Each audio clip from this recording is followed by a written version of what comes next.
Nekoč je Jezus na nekem kraju molil. Ko je nehal, mu je eden izmed njegovih učencev dejal: Gospod, nauči nas moliti, kakor je tudi Janez naučil svoje učence. Rekel jim je: kadar molite, recite: Oče, posvečeno bodi tvoje ime, pridi tvoje kraljestvo. Naš vsakdanji kruh nam daj od dne do dne in odpusti nam naše grehe, saj tudi mi odpuščamo vsakomur, ki nam je dolžan. In ne daj, da pademo v skušnjavo. In rekel jim je: kdor izmed vas, ki ima prijatelja, bo prišel ob polnoči k njemu in mu rekel: Prijatelj, posodi mi 3 hlebe kruha, kajti k meni je s potovanja prišel prijatelj in mu nimam s čim postreči. In mu bo on iznotraj odgovoril: ne nadleguj me, vrata so že zaprta in moji otroci z menoj v postelji. Ne morem stati in ti dati. Povem vam, če ne bo vstal in mu dal zato, ker je njegov prijatelj, bo vstal zaradi njegove nadležnosti in mu dal, kolikor potrebuje. Tudi jaz vam pravim, prosite in vam bo dano, iščite in boste našli, trkajte in se vam bo odprlo. Kajti vsak, kdor prosi, prejme, in kdor išče, najde, in kdor trka, se mu bo odprlo. Ali je med vami oče, ki bo dal svojemu sinu kačo, če ga bo prosil za ribo? Ali mu bo dal škorpijona, če ga bo prosil za jajce? Če torej vi, ki ste hudobni, znate dajati svojim otrokom dobre darove, koliko bolj bo nebeški Oče dal Svetega Duha tistim, ki ga prosijo. Kristus novo evangelij. Hvala tebi, Kristus.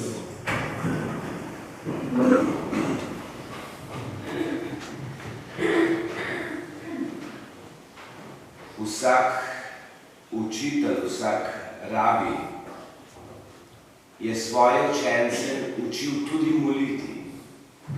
In tako smo slišali v evangeliju, je tudi Janez Krstnik učil moliti svoje učence. Zato je eden izmed apostolov Jezusu rekel: Jezus, Janez je naučil svoje učence, nauči nas moliti. Kar je zanimiva prošnja. Namreč, če pomislimo, da je Jezus bil Božji sin, je logično, da so učenci od njega pričakovali molitev, na katero bo Bog ata takoj skočil.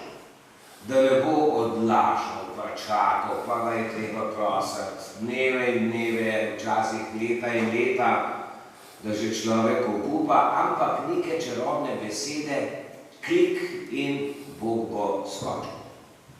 Kajti vsak otrok že ve, kako mora nagovoriti svojega starša, da bo dosegel svoje, da bo dosegel tisto, kar si želi, do česar bi rad svoje starše pripravil.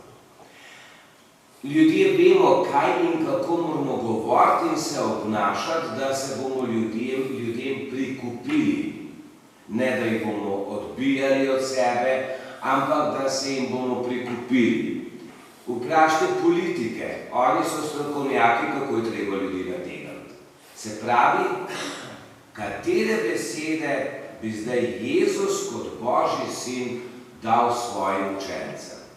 In začel je z revolucionarno besedo, ki je v slovenščini zelo lepo narobe prevedena. Namreč mi pravimo oče. Jezus je uporabil izraz oči, ati, kakorkoli, se pravi ljubkovalni izraz za Boga. In če pomislimo, da so Judje imeli tako hudo straho spoštovanje pred Božjim imenom, da ga niti izgovarjali niso, je bil tak domač izraz, je bil prava revolucija. Kar se nam zdi danes samo po sebi umevno, je bilo takrat nekaj posebnega, nekaj takega, da so farizejem in pismoukom lasje po koncu stali. In potem nadaljuje s to molitvijo. Oče naš, od nas vseh, zato se imenujemo med seboj bratje in sestre, ki si v nebesih. Mi vprašamo otroka, čigav pa si, odkje pa si, in ko on pove, čigav je in odkot je, potem vem, kam ga postavim, kam sodi.